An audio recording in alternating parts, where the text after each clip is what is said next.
So this year, let's ditch the unrealistic, vague resolutions and let's set ourselves up for success.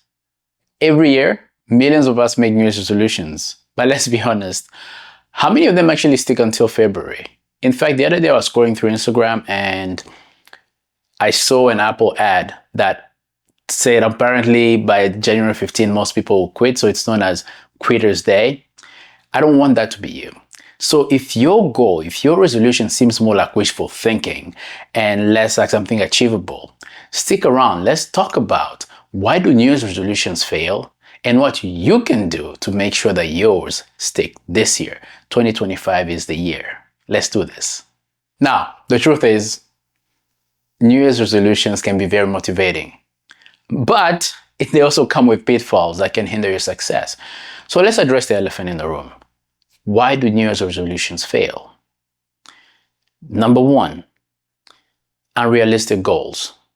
When you set unrealistic goals like, I'm gonna work out every single day of this year, it's hard to achieve, especially when you come from a point where you haven't been very consistent.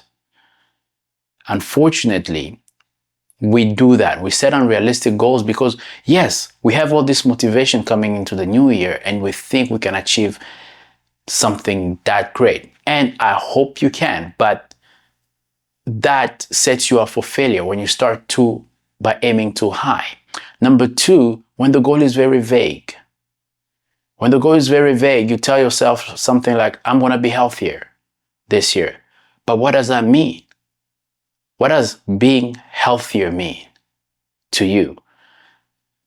Right? It's not specific enough for you to be able to measure it.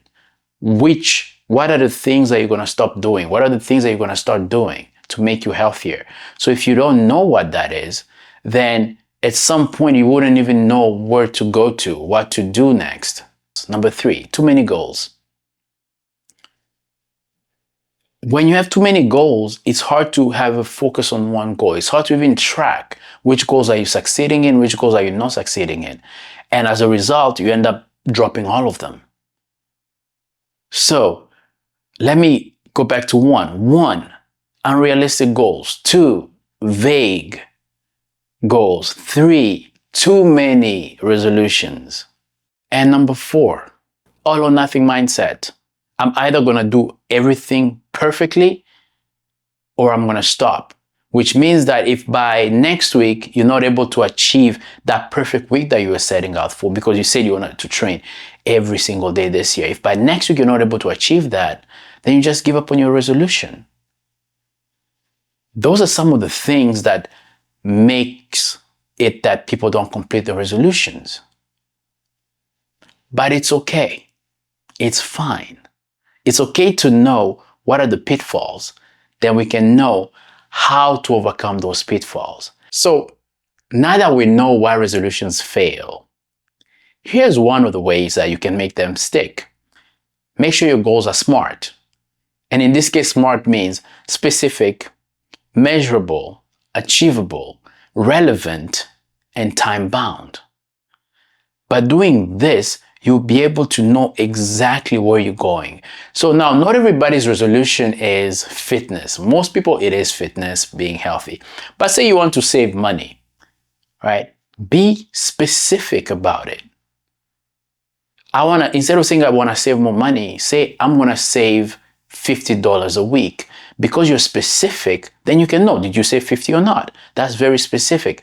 As opposed to I'm going to save money. Well, $1 is money, but you understand what I'm saying, right? Yeah, so be specific when it comes to your goals. Start small. Remember when I said that some people will say, oh, I'm going to train every single day. And that guarantees that they might not make it through the New Year's resolutions. Here's where starting small actually can get you there much quicker than promising the world to yourself. Then you're going to only disappoint yourself. Start small and build from there, right? I'm going to save $5 a week. If we're talking about saving money, start saving $5. Then maybe you're going to realize, well, maybe I can save 10.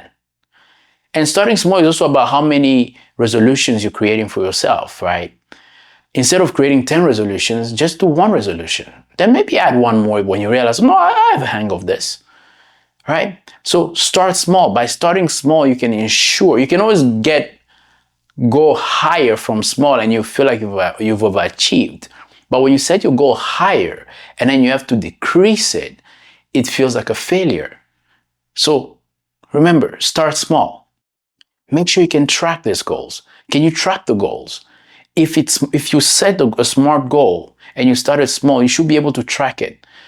See what's your progress. Are you going in the right directions? And then adjust as you're going. But just make sure whatever goal you set, if in this case you said something like, I'm going to save money. First of all, you don't just say, I'm going to save money. Be specific. I'm going to save $50 every week. By being specific, you know exactly what it is. You can measure it. And then you can track that. I've been saving $50 every week. Okay, it's been 4 weeks. I'm at $200. So make sure it's measurable. Measure it. Track that progress. And you'll see that you went from 0 to 50. Because I do understand that not everybody's New Year's resolutions will be to do with fitness. Most of them it will be fitness, but some of them it could be health, finances, it could be anything. So whatever that is, just make sure you have smart goals, start small, and make sure you can measure it. What happens when you say to yourself, I'm going to save $50 every week, but then you miss 1 week? Don't worry. It's not about perfection. Focus on consistency, not perfection. Right? Because think about it this way. If you say you're going to save, or if you say you're going to work out maybe 5 times a week, well, that's a little bit too much. If you say you're going to work out, say 3 times, I'll say 3 times a week, 3 times a week, and then you manage to get to work out 2 times a week, that's okay. You already went there 2 times.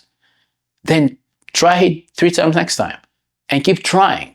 But it's not about being perfect. At the end of the day, those 2 times, 1 time, 3 times, those will accumulate. And at the end of the year, when you're going to look at how much you've worked out compared to the previous year, you realize that, oh my goodness, I worked out way more. And that consistency, as you keep pushing it, you realize that you start becoming more and more, you start working out more and more often, 3 times a week. And that's what you're going for. You're not going for perfection. You just want to do the best you can. And this is the reason why you want to start small. Because if you start small, then there's less room to make those mistakes, right? You get it. And last but not least, here is one of the best things about setting New Year's resolutions. Find an accountability partner. Now, I'm a runner, as all of you know. So I have my runs on Strava. And I follow people, I let other people follow me. And on there, I log all my runs. So I can see my runs. I can see how I compare to other people. I can see who went for a run. And that can put a fire on my butt to be like, hey, get out, go for a run. And having that community that holds you accountable. Even not necessarily by them coming to you and telling you, hey, you need to go run. But simply by you seeing them doing that thing that you said you're going to do. That already holds you accountable. Tell your friends what your New Year's resolutions is and ask them to hold you accountable. By having people that can hold you accountable, people that can call you out, that will help you achieve that New Year's resolutions. Maybe you can make a bet with a friend where you go like, okay, for each time I fail to make a New Year's resolution, I'm going to put $1 in the jar. And at the end of this, I'm going to donate that dollar to someone. And then you're going to start looking at that jar like, oh my goodness. You know, but whatever you need to do to find that accountability, do that. Because those things are what is going to make your New Year's resolution stick, unlike any other one. And when that sticks, the next year, you know that when you set that resolution, you're going to stick to that too by following these few steps. So this year, let's ditch the unrealistic, vague resolutions and let's set ourselves up for success. Because you have to remember that it's not about the perfection in your resolution. It's about building consistency and the compounding effect of that consistent habit is what is going to get you to where you need to get to. And I hope this video has been helpful. And if you know someone who this video can help, please share that with them. Comment below what your resolution is and subscribe if you haven't subscribed yet. That helps me and it helps push this message out there. And I'll see you in the next video. Let's Renegade here.